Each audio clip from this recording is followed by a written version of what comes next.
Hi guys, welcome back to வீத்தனஸ் channel. இன்றைக்கி நம்ம சேனலில் ரொம்ப நாள் கழிச்சு குக்கிங் வீடியோ போட போகிறோம். சரி, என்ன குக்கிங் எங்கள் அம்மா பண்ணுறாங்க அப்படின்றத பார்க்கலாம். இங்கே எல்லாமே என்னென்னோ எடுத்து வச்சுருக்காங்க. இன்றைக்கி வந்து நம்ம ரோட்டு கடை காளான், அதுதான் காளான் ஃப்ரை வந்து எப்படி பண்ணலாம் அப்படின்னு சொல்லிட்டு பார்க்கலாம். ஈஸியாக பண்ணலாம், நம்ம வீட்லேயே பண்ணலாம், கடையில் தான் போய் வாங்கி சாப்பிட்ணும் அப்படின்னு அவசியம் இல்லை. இங்கே என்னென்னவோ எடுத்து வச்சுருக்காங்க. இப்போ ஒன்று ஒன்றா என்னென்ன திங்ஸ்ன்னு பார்த்துடலாம். காய்ஸ், இந்த காளான் ஃப்ரை பண்ணுறதுக்கு வந்து நம்ம வந்து மெயினாக காளான் போடணும். ஆனால் ஆக்சுவலாக கடையிலலாம் வந்து வெறும் கோஸை மட்டும்தான் போட்டு பண்ணுவாங்க. ஸோ இது வந்து நாங்கள் வந்து சிப்பி காளான்னு சொல்லிட்டு இப்படி பட்டையாக இருக்கும்ல, இந்த காளான் எடுத்துருக்கோம். இந்த காளானை வந்து ஒரு பவுல் ஃபுல்லாக கட் பண்ணி எடுத்து வச்சுருக்கோம். நெக்ஸ்ட்டு வந்து கோஸ், இதை வந்து ஒரு பவுல் ஃபுல்லாக எடுத்து வச்சுருக்கோம். அப்புறம் 2 வெங்காயத்தை வந்து சின்ன சின்னதாக நறுக்கி கட் பண்ணி வச்சுருக்கோம். இப்போ நெக்ஸ்ட்டு வந்து இது வந்து ஒரு பவுல் ஃபுல்லாக மைதா மாவு, இது வந்து 100 கிராம் கிட்டத்தட்ட இருக்கும்.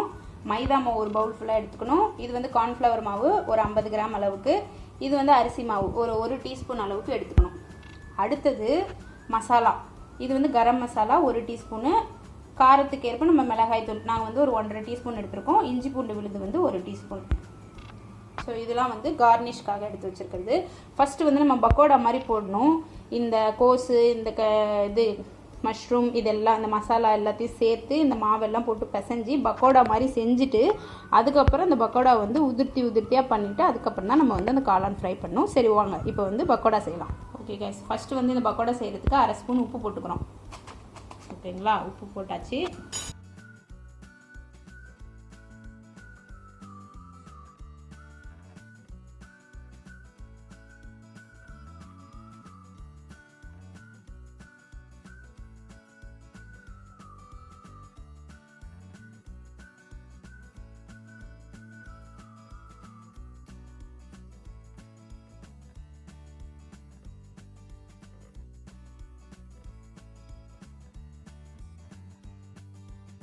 வெங்காயம் வந்து கொஞ்சம் ஃபஸ்ட்டு போட்டுக்கணும், மிச்சம் வந்து நம்ம கொஞ்சம் எடுத்து வச்சுக்கலாம். அது லாஸ்ட்டாக கொஞ்சம் போடணும்.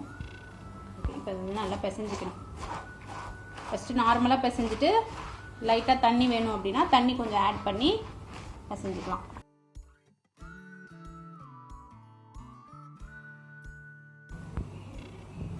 ஓகே, எண்ணெய் வச்சாச்சு, எண்ணெய் சூடாயிடுச்சு. அந்த எண்ணெயில் வந்து பக்கோடா மாதிரி கொஞ்சம் கொஞ்சமாக போட்டுக்கலாம்.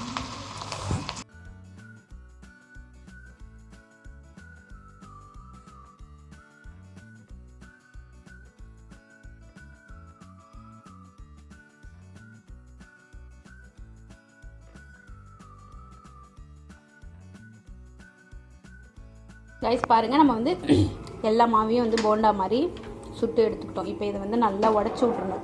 சின்னதாக உடச்சி விட்டுட்டு டொமேட்டோ சாஸ் இதெல்லாம் ஆட் பண்ணி ரெடி பண்ணோம். ஓகேங்களா, பார்க்கலாம். வதக்கி விடுறதுக்கு தனியாக சட்டி வச்சு அதில் வந்து கொஞ்சம் எண்ணெய் ஊற்றிக்கலாம். கொஞ்சமாக எண்ணெய் பாருங்கள், நாங்கள் கோல்டு வின் தான் போட்டோம்.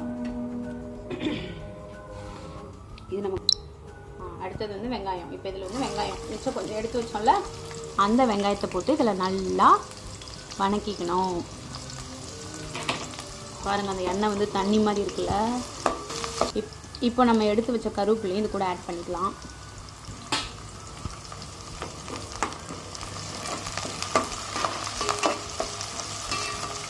கருவேப்பிலையோட கலர் வந்து நல்லா சூப்பராக தெரியுதுல்ல.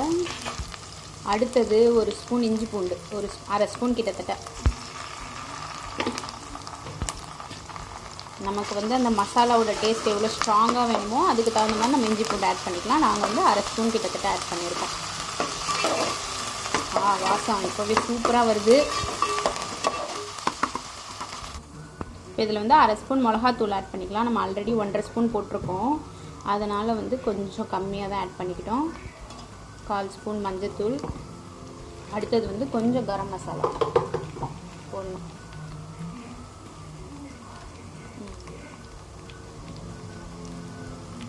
போட்டாச்சு. இப்போ இது எல்லாமே நல்லா மிக்ஸ் பண்ணிக்கலாம். மிக்ஸ் பண்ணிவிட்டு இந்த போண்டாவை கொஞ்சம் நம்ம உடச்சி விட்டுக்கலாம், இல்லை டேரெக்டாக போட்டு நம்ம கரண்டிலே கிண்டிக்கலாம். அடுத்தது வந்து சாஸ், டொமேட்டோ சாஸ் ஊற்றுறாங்க. இது வந்து நமக்கு அந்த ஸ்வீட்னஸ்ஸு அப்புறம் அந்த ஒரு கிரேவி மாதிரி கன்சிஸ்டன்சி கொடுக்கும். ஒரு 2 ஸ்பூன் கிட்டத்தட்ட 2 ஸ்பூன் 3 ஸ்பூன் கிட்டத்தட்ட வர மாதிரி டொமேட்டோ சாஸ் ஊற்றிக்கலாம். இந்த டொமேட்டோ சாஸ் தான் இதில் வந்து மெயினான டேஸ்ட்டே. இதில் வந்து நம்ம டேரெக்டாக டொமேட்டோ சாஸ் ஊற்றாமல் நம்ம தக்காளியை வந்து மிக்சியில் அரைச்சி வச்சுக்கிட்டு அந்த பேஸ்ட் மாதிரி கூட ஊற்றலாம். பட் நம்ம இப்படியே டேரெக்டாக ஊற்றிக்கிட்டால் நம்ம கொஞ்சம் வேலை கம்மி, டேஸ்ட்டும் நல்லாயிருக்கும். கைஸ் இது வந்து என்னென்னு பார்த்தீங்கன்னா கார்ன்ஃப்ளவர் மாவு 1 ஸ்பூன் வந்து தண்ணி ஊற்றி கொஞ்சம் கரைச்சி வச்சுக்கிட்டோம். ஏன்னா இதை வந்து அதில் ஆட் பண்ணாதான் நமக்கு திக்காக அந்த கிரேவி மாதிரி வரும். அப்போ நமக்கு எவ்வளோ தண்ணி வேணுமோ ஆட் பண்ணிக்கலாம்.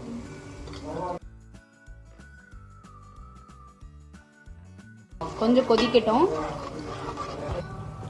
ஒரு 2 டம்ளர் அளவுக்கு நாங்கள் தண்ணி ஊற்றிக்கிட்டோம் கைஸ். ஏன்னா வந்து நம்ம எவ்வளோக்கு எவ்வளோ ஜாஸ்தி வேணும் அப்படின்னோ அதுக்கு தகுந்த மாதிரி நம்ம தண்ணி ஊற்றிக்கணும். இப்போ பாருங்கள் இது வந்து கொஞ்சம் நிறையா இருக்குல்ல, அதனால நம்ம வந்து 2 டம்ளர் ஊற்றிக்கிட்டோம். இப்போ இதுக்கு வந்து தேவையான அளவு உப்பு சேர்த்துக்கலாம்.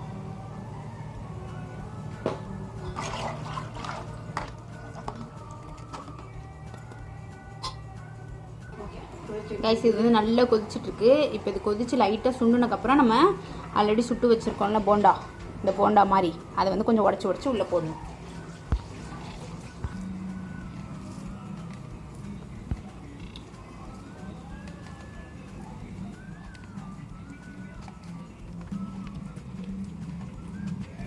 இந்த மாதிரி கொஞ்சம் ஆஃபாக உடச்சாலே போதும். ஏன்னா நம்ம மிச்சம் சட்டியில் போட்டு கிண்டும் போது இன்னும் நல்லா உடஞ்சிரும். போதும். இப்போ நம்ம வந்து இது எல்லாமே ஆட் பண்ணிக்கலாம்.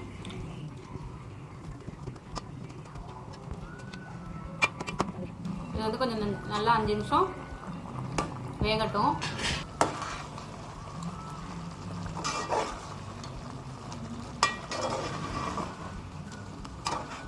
கொஞ்சம் நல்லா இன்னும் கொஞ்சம் சுண்டட்டும். நம்ம கொஞ்சம் திக்காக வரணும். பாருங்க நம்மளோட ரோட்டு கடை காளான் ஃப்ரை ரெடி.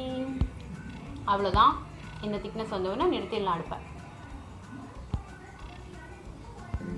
நம்மளோட சூப்பரான காளான் ஃப்ரை ரெடி. இது வந்து கார்னிஷ்க்கு மேலே வந்து தூவிட்டு சாப்பிட்ணும்.